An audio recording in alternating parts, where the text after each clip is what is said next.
তো আজকের বানাবো আমি দই লস্যি। এই গরমে লস্যি না খেলে হয় বন্ধুরা? তো তোমার দাদা ভাই আর আমার দেওর আর মানে আমার বোন সবাই বললো যে লস্যি বানানোর জন্যে। তাও সত্যি কথা বলতে আমারও ইচ্ছা করছিল একটু লস্যি খেতে। তো ঘরে বানিয়েই খেতে আমার ভালো লাগে, দোকানেরটা আমার অতটা ভালো লাগে না বন্ধুরা। সেই জন্যে খাওয়া দাওয়ার পরে তখন 3টে না 4টে বাজে, তো ভাবলাম একটু লস্যি বানানো যাক। তো এই জন্যে মিষ্টির দোকানের দই 500 আর 200 প্যাকেট দই আনা হলো, আর আমুল কুল আর কাজু বাদাম দিয়ে লস্যিটা ফার্স্ট টাইম এরকমভাবে বানিয়ে খাবো আমি। এরকমভাবে বানিয়ে খাইনি, জানি না কেমন খেতে হবে।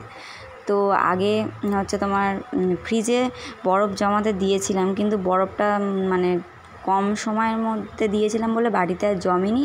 ওই জন্য যেটুকুনি জমেছে ওইটাই দিয়ে দেবো, আর একটু ঠান্ডা জল দিয়েছিলাম সেটা। তো প্রথমে ওই কাজু বাদামগুলো পেস্ট করে নিয়েছি, তারপর টক দইটা দিয়ে দিলাম, তারপরে দিলাম চিনি মানে স্বাদ মতন, যতটা লাগবে পরিমাণ মতন। তারপর দিলাম আমুল কুল, তারপরে দিয়ে তোমার ওই যে জল দিলাম অল্প। বরফটা দিলে ভালো হতো, ওই বরফ যেহেতু নেই ওই জন্য ঠান্ডা জলটা দিলাম। দিয়ে মিক্সিতে পেস্ট করে নিলাম, ভালো করে ঘুরিয়ে নিলাম। নিয়ে এই যে গ্লাসে ঢেলে দিল তোমার দাদাভাই। আর দেখো কত সুন্দর গাঢ় হয়েছে, 5 গ্লাস হয়েছে বড় বড় প্লাস্টিকের গ্লাসে।